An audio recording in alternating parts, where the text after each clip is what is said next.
Good morning friends, welcome to study with Neelam. I hope आप सभी लोग बहुत अच्छे होंगे।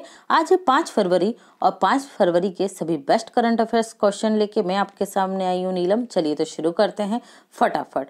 पहला क्वेश्चन है हमारा, निम्नलिखित में से किसकी अध्यक्षता में वर्ष 2019 में वर्चुअल करेंसी पर अंतर मंत्रालय समिति की अध्यक्षता की गई थी? तो राइट आंसर होगा यहाँ पर हमारा सी, सुभाष गर्ग के द्वारा। यहाँ पर 2 इंपॉर्टेंट नाम है, ये दोनों नाम भी आपको याद रखना है। अजय भूषण, ये EWS इकोनॉमिक वीकर सेक्शन और आपके OBC, इन दोनों के लिए एजुकेशन के जो इंस्टीट्यूट होते हैं उसमें इनके लिए 10% आरक्षण और OBC के लिए 27% आरक्षण के लिए समिति का गठन किया गया था।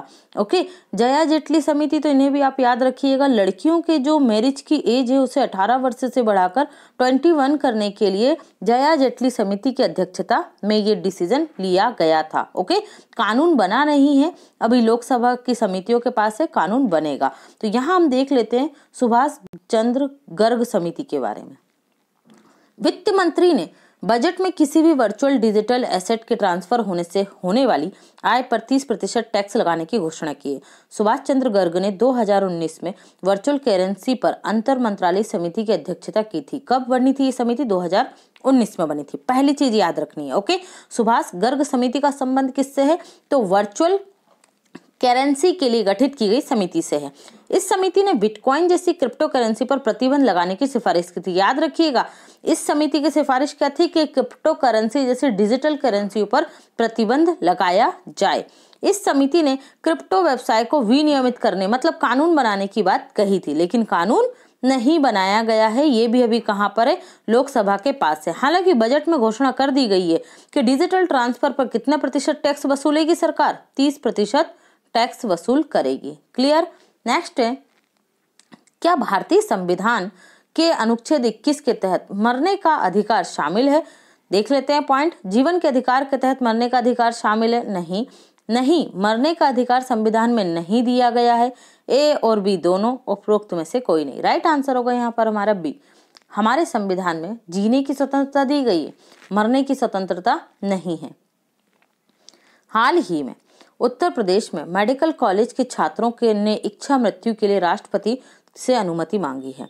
MS दुबल बनाम महाराष्ट्र राज्य में मुंबई हाईकोर्ट ने कहा है कि भारतीय संविधान के अनुच्छेद 21 के तहत जीवन के अधिकार में मरने का अधिकार शामिल है। ओके, चेन्ना जगदीश्वरम बनाम पंजाब आंध्र प्रदेश हाईकोर्ट मामले में आंध्र प्रदेश हाईकोर्ट ने कहा है कि संविधान के अनुच्छेद 21 के तहत मरने का अधिकार मौलिक अधिकार नहीं है। तो बॉम्बे हाईकोर्ट बोलता है मरने का अधिकार है, आंध्र प्रदेश हाईकोर्ट बोलता है नहीं है। फिर मुद्दा कहाँ पहुंचता है? सुप्रीम कोर्ट के पास। सुप्रीम कोर्ट ज्ञान कौर बनाम पंजाब राज्य मामले में सुप्रीम कोर्ट ने कहा कि अनुच्छेद 21 के तहत जीवन जीने के अधिकार को मरने का अधिकार या मारे जाने का अधिकार शामिल नहीं करता। मतलब आपको जीने के लिए जितनी परिस्थितियां होंगी वो सरकार का, राज्य सरकार का कर्तव्य होगा कि वो भारतीय नागरिक को प्रदान करे, लेकिन मरने का या मारे जाने का अधिकार इस आर्टिकल 21 के तहत शामिल नहीं है। आर्थिक सर्वेक्षण 2022-23 के अनुसार भारतीय वन क्षेत्र वृद्धि के मामले में विश्व में कौन से स्थान पर है? राइट आंसर होगा यहाँ पर हमारा सी। किस स्थान पे भाई? हम तीसरे स्थान पर हैं। बजट से एक दिन पूर्व आर्थिक सर्वेक्षण जारी किया जाता है। भारतीय वन सर्वेक्षण रिपोर्ट 2021 के अनुसार वन क्षेत्र के मामले में मध्य देश में पहला स्थान किसका है? मध्य प्रदेश का। किसमें? वन क्षेत्र के मामले में। और वन क्षेत्र के प्रतिशत के मामले में कौन है? मिजोरम है। क्लियर।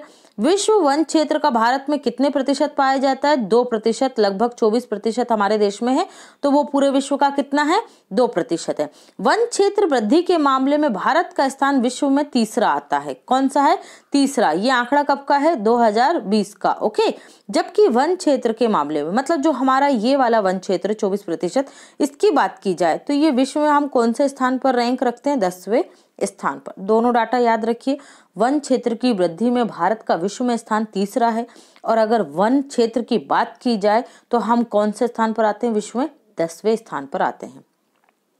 फॉरेस्ट सर्वे रिपोर्ट 2021 के अनुसार देश में सर्वाधिक वन क्षेत्र वृद्धि किस राज्य में हुई है? आंध्र प्रदेश में हुई है। Okay, Indian forest survey report कौन जारी करता है? तो देहरादून स्थित जो भारतीय वन सर्वेक्षण संस्थान है उसके द्वारा जारी किया जाता है। ये जो फॉरेस्ट के आंकड़े होते हैं ये किस सैटेलाइट से एकत्रित किए जाते हैं? तो रिसोर्स सेट से। किससे? रिसोर्स सेट से ये किए जाते हैं एकत्रित। सैटेलाइट का नाम याद रखिएगा। आर्थिक सर्वे के अनुसार 2010 के बाद वन क्षेत्र कितना बढ़ा है हमारा? तो याद रखिएगा 26,600 किलोमीटर हमारे वन क्षेत्र में वृद्धि हुई है। क्लियर? 2 फरवरी 2022 को किसने इंडिया प्रेस फ्रीडम रिपोर्ट 2021 जारी की है? राइट आंसर होगा यहाँ पर हमारा सी, right and risk analysis group के द्वारा। देखिए ये हो गई India press freedom report. World press freedom report कौन जारी करता है? रिपोर्टर्स विदाउट बॉर्डर्स के द्वारा जारी की जाती है वर्ल्ड प्रेस फ्रीडम रिपोर्ट।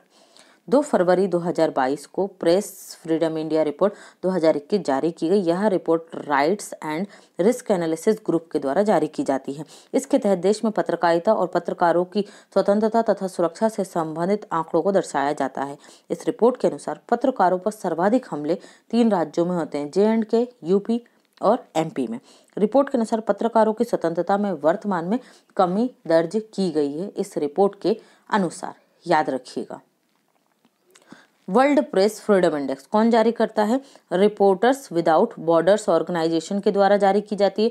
इस वर्ल्ड प्रेस फ्रीडम इंडेक्स में भारत की रैंक कितनी है? 42 है। करप्शन परसेप्शन इंडेक्स कौन जारी करता है? 2021 में भारत की रैंक कितनी है? 85। कौन जारी करता है? Transparency international. ओके। बहुआयामी गरीबी सूचकांक याद रखिए वर्ल्ड लेवल पर UNDP के द्वारा जारी किया जाता है। ओके। और अगर भारत की बात की जाए तो नीति आयोग के द्वारा जारी किया जाता है। नीति आयोग के द्वारा जारी जो बहुआयामी गरीबी सूचकांक है इसमें टॉप पर कौन है? केरल है जहां सबसे कम गरीबी है, और सबसे नीचे कौन है? बिहार जहां सर्वाधिक गरीबी है। अनुच्छेद 19(1)(a मोस्ट इंपॉर्टेंट है, इसमें दी गई है बोलने की स्वतंत्रता। अनुच्छेद 1(a ओके 19 का 1(a जो है इसमें दी गई है क्या? बोलने की स्वतंत्रता, और इसी के अंतर्गत आती है आपकी पत्रकारिता। क्लियर? केंद्रीय बजट 2022-23 में 6,000 करोड़ रुपए की अनुमानित लागत के साथ रैंप कार्यक्रम शुरू करने की घोषणा की गई। इस कार्यक्रम का संबंध किससे है?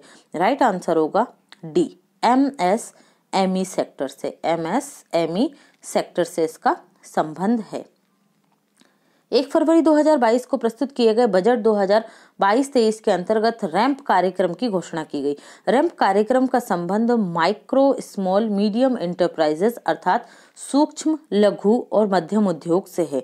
रैंप अर्थात रेजिंग एंड एस्केलरेटिंग MSME परफॉर्मेंस। जो सूक्ष्म लघु उद्योग हैं ये सबसे ज्यादा कोविड-19 के दौरान प्रभावित हुए हैं, इनके उत्पादन पर प्रभाव पड़ा है।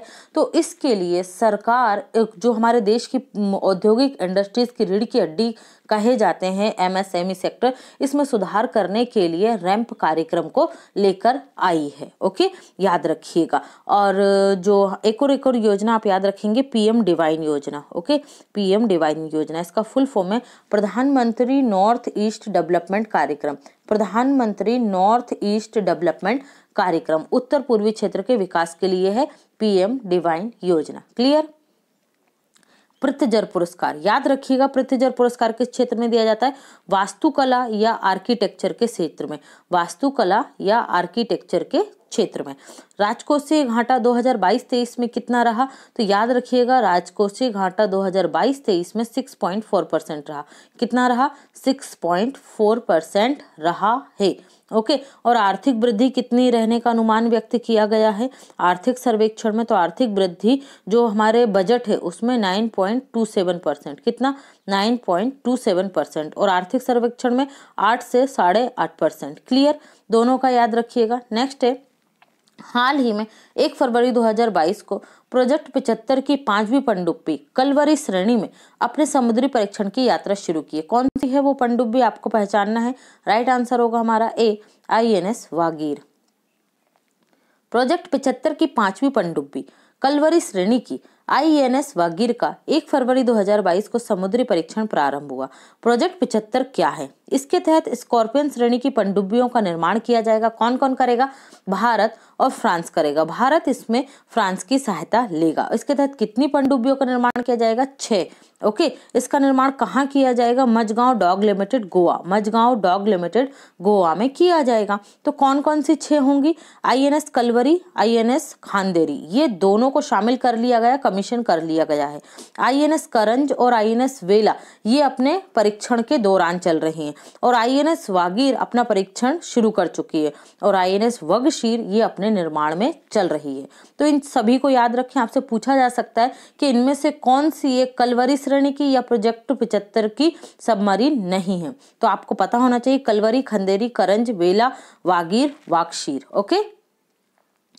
स्वदेशी विमान वाहक पोत, स्वदेशी विमान वाहक पोत कौन सा है भाई? याद रखिएगा INS विक्रांत। INS विक्रांत क्या है? स्वदेशी विमान वाहक पोत है। ग्रैंड ओल्ड लेडी के नाम से कौन सा हमारा पोत है जो रिटायर्ड हो चुका है, जो ग्रैंड ओल्ड लेडी के नाम से जाना जाता है? INS विराट। INS विराट। देखो ये पोत भी रिटायर्ड हो चुका है, विराट कोहली भी कैप्टनशिप से संन्यास ले चुके हैं, है ना। तो दोनों को कनेक्ट करके याद कर सकते हैं आप। INS रणवीर, ये इसमें अरब सागर में क्या हुआ था? आग लग गई थी, विस्फोट हो गया था जिसमें हमारे 3 जवानों की मृत्यु हो गई थी, तो याद रखिएगा। गार्डन रिच शिपयार्ड लिमिटेड कहाँ स्थित है? कोलकाता में। गार्डन रिच शिपयार्ड लिमिटेड कहाँ स्थित है? कलकत्ता में स्थित है। हाल ही में वैज्ञानिकों ने कहां पर प्राचीन प्रवाल भित्ति कोरल रीफ की खोज की है? राइट आंसर होगा यहाँ पर हमारा डी, ताहिती आइलैंड पर इसकी खोज की गई है। देखो ये है आपका क्या, जो आपका प्रशांत महासागर, ये पूरा क्या है? प्रशांत महासागर है। ओके, ये जापान है, तो यहाँ पर आता है आपका क्या? उत्तरी प्रशांत महासागर, और यहाँ क्या आता है आपका? दक्षिणी प्रशांत महासागर। क्लियर? तो यहाँ पर आप देख रहे हैं ये जो पूरा द्वीपों का समूह है, इसे क्या बोला जाता है? French Polynesia. क्या कहा जाता है?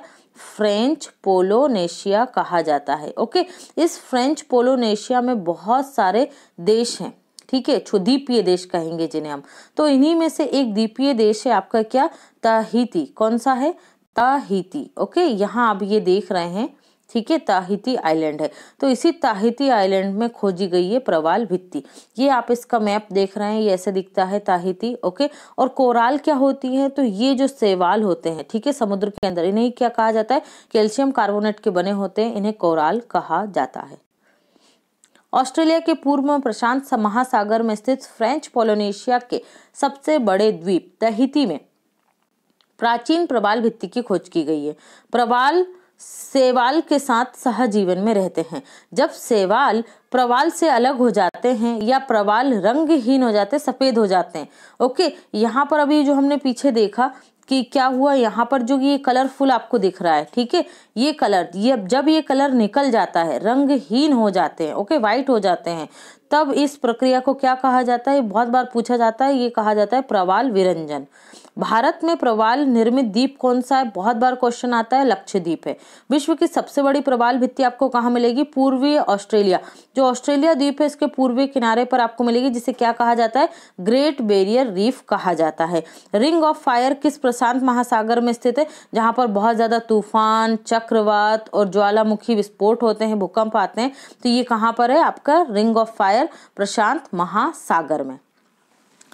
ISA 101 मेंबर मतलब इंटरनेशनल सोलर अलायंस जो है, इसका 101वां मेंबर कौन बन गया है? USA बन गया है। इंटरनेशनल सोलर अलायंस 2015 में किन 2 देशों के सहयोग से बना? इंडिया और फ्रांस के सहयोग से। COP21 का जो आयोजन किया गया था, COP21 कहाँ हुआ था? पेरिस, फ्रांस में हुआ था। इसी दौरान भारत और फ्रांस ने किस ऑर्गेनाइजेशन का गठन किया? इंटरनेशनल सोलर अलायंस का। हेडक्वार्टर आपको कहाँ मिलेगा? तो गुरुग्राम हरियाणा में मिलेगा। कहाँ मिलेगा? गुरुग्राम हरियाणा में। वर्तमान में इसमें कुल कितने देश हैं? 101 हैं, और 101वां देश कौन सा बना है? 2021 में ही बना है, USA। क्लियर? याद रखिएगा। माधेपुरा फैक्ट्री, माधेपुरा फैक्ट्री ये क्यों है चर्चा में? याद रखिएगा, माधेपुरा फैक्ट्री में फ्रांस की अल्टसोम फ्रांस की अल्टसॉम कंपनी की सहायता से भारत ने मधेपुरा फैक्ट्री में 12,000 हॉर्स पावर का इंजन का निर्माण किया है। 12,000 हॉर्स पावर के इंजन का निर्माण किया है। कहाँ पर? माधेपुरा फैक्ट्री में। विश्व आर्द्र भूमि दिवस कब मनाया जाता है? 2 फरवरी को मनाया जाता है। वर्तमान में कितनी है हमारे यहाँ पर रामसर स्थल या वेटलैंड स्थल? कितने? 49। ठीक है, तो एक हमारा जो 2022 में 2 घोषित किए गए हैं ना, गुजरात में कौन सा किया गया? खेजड़िया वन्यजीव अभ्यारण्य गुजरात। यूपी का कौन सा किया गया? वखीरा वन्यजीव अभ्यारण्य। दोनों को याद रखेंगे। क्लियर? ब्रेल लिपि दिवस हमने कब मनाया था? 4 जनवरी को मनाया था। ब्रेल लिपि दिवस 4 जनवरी को मनाया गया है। और विश्व कैंसर दिवस 4 फरवरी को मनाया गया। दोनों याद रखेंगे। नेक्स्ट है, हाल ही में किस भारतीय को Laureus world breakthrough of the year पुरस्कार 2022 के लिए नामांकित किया गया? राइट आंसर होगा यहाँ पर हमारा नीरज चोपड़ा। नामांकित किया गया है, ध्यान रखिएगा। हाल ही में वर्ष 2022 के Laureus world breakthrough award of the year के लिए पुरस्कार के लिए भाला फेंक के खिलाड़ी या जेवलिन थ्रोअर नीरज चोपड़ा को नामांकित किया गया है। टोक्यो ओलंपिक 2020 में नीरज चोपड़ा के द्वारा 87.58 मीटर भाला फेंक कर स्वर्ण पदक जीता था। ये कब जीता था उन्होंने? 7 अगस्त 2021 को। इसलिए इसी दिन को 7 अगस्त को क्या मनाया जाएगा? भाला फेंक दिवस मनाया जाएगा। नीरज चोपड़ा को पद्मश्री पुरस्कार 2021 से भी सम्मानित किया गया है। नीरज चोपड़ा के साथ ही टेनिस खिलाड़ी एम्मा राडुकोना और डेनियल मेदवेदेव दोनों टेनिस के खिलाड़ी हैं। इन दोनों को भी क्या किया गया? इस अवार्ड के लिए नामित किया गया है। ओके, तीनों को नॉमिनेट किया गया। अब देखते हैं जीतता कौन है। लॉरियस वर्ल्ड ब्रेक थ्रू के लिए नामांकित किया गया। Laureus world breakthrough award जीतने वाले पहले भारतीय कौन है? सचिन तेंदुलकर है। इस अवार्ड की स्थापना सन 2000 में की गई थी। रोजर फेडरर के द्वारा इसे सर्वाधिक बार जीता गया। रोजर फेडरर ने जीता है सर्वाधिक Laureus world breakthrough award. Clear? हाल ही में निम्न में से किस राज्य में मतदाताओं में जागरूकता उत्पन्न करने के लिए चुनावी शुभंकर सेरा को लॉन्च किया गया? राइट आंसर होगा डी, पंजाब में। चुनाव में मतदाताओं को जागरूक करने के लिए चुनावी शुभंकर सेरा को पंजाब में लॉन्च किया गया। स्वीप कार्यक्रम के तहत चुनाव आयोग के द्वारा सेरा चुनावी शुभंकर को लॉन्च किया गया। उत्तराखंड, उत्तर प्रदेश, गोवा, पंजाब, मणिपुर राज्यों में विधानसभा चुनाव 2022 10 फरवरी 2022 से प्रारंभ हो रहे हैं। वर्तमान मुख्य चुनाव आयुक्त कौन है? सुशील चंद्रा हैं। पहले चुनाव आयुक्त कौन थे? सुकुमार सेन थे। टी.एन. शेषन ऐसे मुख्य चुनाव आयुक्त थे जो बहुत ज्यादा प्रसिद्ध भी हो अपने समय में, और इन्हीं के समय मतदाता पहचान पत्र हमारे हाथों में आया था। राष्ट्रीय मतदाता दिवस कब मनाते हैं? 25 जनवरी को। 25 जनवरी को ही क्यों मनाते हैं? क्योंकि 25 जनवरी 1950 को निर्वाचन आयोग की स्थापना की गई थी। 2022 में कौन से क्रम का मनाया गया? तो 12वां मनाया गया। कब शुरू हुआ था? 2011 से शुरू हुआ था। क्या? मतदाता दिवस। क्लियर? देवेंद्र झाझरिया, याद रखिएगा ये भी क्या है? जेवलिन थ्रोअर हैं या भाला फेंक के खिलाड़ी हैं। कौन? देवेंद्र झाझरिया। ओके, इन्हें क्या मिला है? तो इन्हें मिला है पद्मश्री पुरस्कार। क्या मिला है? पद्मश्री पुरस्कार 2021 से सम्मानित किया गया देवेंद्र झाझरिया को। कहाँ से हैं ये? तो ये राजस्थान से हैं। कहाँ से हैं? राजस्थान से हैं। Clear? World game athlete of the year, world game athlete of the year किसे चुना गया है? तो याद रखिएगा हॉकी के गोलकीपर हैं। हॉकी के गोलकीपर कौन? तो ये हैं पी.आर. श्रीजेश। पी.आर. श्रीजेश को चुना गया है क्या? World game athlete of the year. Laureus world breakthrough award 2021 ये किसे दिया गया था? लॉरियस जो अवार्ड था आपका 2021 में, तो 2021 में ये दिया गया था आपके किसको? तो याद रखिएगा आपके प्रजेश को। क्लियर? नेक्स्ट देखते हैं, हाल ही में निम्न में से किस संस्थान में सस्ती और स्वच्छ ऊर्जा में विश्व उत्कृष्टता केंद्र एक्सीलेंस सेंटर का शुभारंभ किया गया? राइट आंसर होगा यहाँ पर हमारा सी, भारतीय प्रौद्योगिकी संस्थान धारवाड़, IIT धारवाड़। धारवाड़ कहाँ? कर्नाटका में। कहाँ पर? कर्नाटका में। हाल ही में सस्ती और स्वच्छ ऊर्जा में ग्लोबल एक्सीलेंस सेंटर की स्थापना IIT धारवाड़ कर्नाटक में की गई है। इसका उद्देश्य स्वच्छ और सस्ती ऊर्जा के क्षेत्र में अनुसंधान तथा नवाचार को बढ़ावा देना है। ऊर्जा के क्षेत्र में आने वाली विभिन्न प्रकार की चुनौतियों के समाधान के लिए ग्लोबल एक्सीलेंस सेंटर की स्थापना की गई है। मुख्य वैज्ञानिक जो सलाहकार है हमारे वो कौन है? विजय राघवन के द्वारा इसका उद्घाटन किया गया। मुख्य वैज्ञानिक सलाहकार कौन है हमारे? विजय राघवन, उन्होंने ही इस केंद्र का उद्घाटन किया। अब मुख्य वैज्ञानिक सलाहकार की बात आई है तो आप बताइए मुख्य आर्थिक सलाहकार कौन बने? डॉक्टर अनंत वी नागेश्वरम। डॉक्टर अनंत वी नागेश्वरम मुख्य आर्थिक सलाहकार कौन बने? अनंत वी नागेश्वरम। मुख्य सुरक्षा सलाहकार कौन है? अजीत डभोल है। कौन है? अजीत डभोल। और मुख्य वैज्ञानिक सलाहकार कौन है? विजय राघवन। तीनों को याद रखिए। मुख्य आर्थिक सलाहकार डॉक्टर वी अनंत नागेश्वरम, डॉक्टर वी अनंत नागेश्वरम है। कोलार की खाने किस खनिज के लिए प्रसिद्ध है? तो भाई याद रखिएगा सोने के लिए। ठीक है, सोने के लिए। आपने KGF मूवी तो देखी ही होगी, KGF Kolar gold field. Clear? तो ये कहाँ मिलेंगे आपको? कर्नाटका में। ग्राफीन नवाचार केंद्र हमने देखा था, ग्रेफाइट की जो पतली परत होती है उसे ग्राफीन कहा जाता है और ये कहाँ खुला है? केरल में। ग्राफीन नवाचार केंद्र केरल। होयसाल मंदिर ये आपको कहाँ मिलेंगे? होयसाल मंदिर याद रखिए, होयसाल मंदिर आपको मिलेंगे कर्नाटक में। कहाँ पर? कर्नाटक में। क्यों है चर्चा में? तो होयसाल मंदिर ये बैसर शैली में निर्मित है, पहली चीज तो याद रखिए। ठीक है, किस शैली में निर्मित है? बैसर शैली में। कहाँ मिलेंगे? कर्नाटक में। क्यों है चर्चा में? क्योंकि हाल ही मैंने यूनेस्को की विश्व विरासत स्थल सूची में शामिल करने के लिए नामांकित किया गया है। फरवरी 2022 में किस खिलाड़ी को ICC ने spirit of the year cricketer award 2021 के लिए चुना? तो राइट आंसर होगा डी, डेरेल मिशेल को चुना है। हाल ही में ICC ने spirit of the year cricketer award 2021 के लिए न्यूजीलैंड के खिलाड़ी डेरिल मिशेल को सम्मानित किया है। संयुक्त अरब अमीरात में आयोजित किए गए T20 वर्ल्ड कप के सेमीफाइनल में जब न्यूजीलैंड और इंग्लैंड के मध्य मैच चल रहा था, उस दौरान गेंदबाज के सामने आने पर डेरिल मिशेल ने रन भागने से मना कर दिया, क्योंकि ये गेंदबाज के बीच में आ गए और गेंदबाज अपनी गेंद नहीं उठा पाया, तो ये रन ज्यादा ले सकते थे, लेकिन इन्होंने भागने से ही इनकार कर दिया। तो ये थी इनकी खेल भावना और इसीलिए इन्हें दिया गया spirit of the year cricketer. ठीक है, ICC का। इस खेल भावना के लिए उन्हें यह अवार्ड दिया गया है। टेस्ट की एक पारी में 10 विकेट लेने वाले एजाज पटेल भी कहाँ के? न्यूजीलैंड के। इनका जन्म कहाँ हुआ था? मुंबई में। भारत के खिलाफ खेला था इन्होंने टेस्ट क्रिकेट। इसकी एक पारी में 10 के 10 विकेट एजाज पटेल ने लिए थे। एजाज पटेल किस क्रिकेट टीम के खिलाड़ी हैं? न्यूजीलैंड के। T20 विश्व कप का विजेता कौन था? ऑस्ट्रेलिया। उप विजेता कौन था? न्यूजीलैंड। कहाँ हुआ था? दुबई में। हाल ही में समाचारों में चर्चा में रहा परम प्रवेगा निम्न में से क्या है? राइट आंसर होगा यहाँ पर हमारा बी। क्या है? ये एक सुपर कंप्यूटर है। हाल ही में चर्चा में रहा परम प्रवेगा, यह एक सुपर कंप्यूटर है। इसकी स्थापना इंडियन इंस्टीट्यूट ऑफ साइंस के द्वारा बेंगलुरु में की गई है। परम प्रवेगा का निर्माण CDAC centre of developing advance computing Pune के द्वारा की गई है। सीडेक का हेडक्वार्टर याद रखिए पुणे में है। विजय भटकर को देश में सुपर कंप्यूटर का जनक माना जाता है। कौन से माना जाता है? विजय भटकर को। भारत का पहला सुपर कंप्यूटर कौन सा था? तो परम 8000 था। कौन सा था? परम 8000। फुगाकू जापान का सुपर कंप्यूटर है। दुनिया का सबसे तेज सुपर कंप्यूटर कौन सा है? फुगाकू ही है, जापान में है। ठीक है, याद रखिएगा, जापान का है। 2021 में मेजर ध्यानचंद खेल रत्न पुरस्कार ओके कितने लोगों को दिया गया? 12 लोगों को। ओके कितने? 12। कौन कौन से? देखो, टोक्यो जो पैरालंपिक थे उसमें अवनी लखेरा शूटिंग की खिलाड़ी थी, इन्हें मिला है। प्रमोद भगत को मिला। प्रमोद भगत और कृष्णा नागर। ठीक है, प्रमोद भगत, कृष्णा नागर ये दोनों बैडमिंटन के खिलाड़ी हैं, इन्हें भी मिला था राजीव गांधी खेल रत्न पुरस्कार। टोक्यो पैरालंपिक के हैं, याद रखिए। फिर सुमित अंतिल को भी दिया गया था। सुमित अंतिल किस खेल के खिलाड़ी हैं? भाला फेंक के हैं।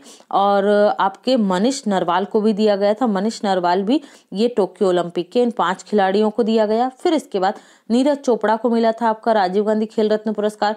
लवलीना बोर्गोहेन को दिया गया था। रवि दहिया को दिया गया था। रवि दहिया को। ओके, मनप्रीत सिंह को दिया गया था जो हॉकी के खिलाड़ी हैं, मनप्रीत सिंह। और PR श्रीजेश जो हॉकी के गोलकीपर है, इन्हें भी क्या मिला था? मेजर ध्यानचंद खेल रत्न पुरस्कार दिया गया था। इसके साथ ही क्रिकेटर मिताली राज को दिया गया था। ओके, एक साल में इन्होंने सबसे ज्यादा 855 रन बनाए थे। सुनील छेत्री, फुटबॉलर सुनील छेत्री को भी मेजर ध्यानचंद खेल रत्न पुरस्कार दिया गया था 2021 का। कितनी राशि दी जाती है? 25 लाख। मेजर ध्यानचंद दिवस कब मनाया जाता है? खेल दिवस, तो ये मनाया जाता है 29 अगस्त को। ओके, राष्ट्रीय खेल दिवस। स्मृति मंधाना 2021 में एक साल में 855 रन बनाने वाली जो महिला बनी है, मतलब इन्होंने एक साल में सर्वाधिक स्कोर किया है, इन्हें मिला है ICC hall of the fame award. किसे? ICC hall of the fame award Smriti Mandhana को। राफेल नडाल, भाई इन्होंने अभी ऑस्ट्रेलियन ओपन जीता है और ऑस्ट्रेलियन ओपन के 145 वर्षों के इतिहास में सर्वाधिक ग्रैंड स्लैम जीतने वाले खिलाड़ी बन गए राफेल नडाल। एशले बार्टी, इन्होंने ऑस्ट्रेलियन ओपन के वुमेन्स सिंगल का खिताब जीता है। किसने? एशले बार्टी ने। और एशले बार्टी किस देश से? तो याद रखिए ये ऑस्ट्रेलिया की ही है और 44 वर्षों के बाद किसी ऑस्ट्रेलियन ने ऑस्ट्रेलियाई ओपन खिताब जीता है 2022 का। ओके फ्रेंड्स, तो ये था हमारा 5 फरवरी का करंट अफेयर्स। आई होप आपको पसंद आया होगा।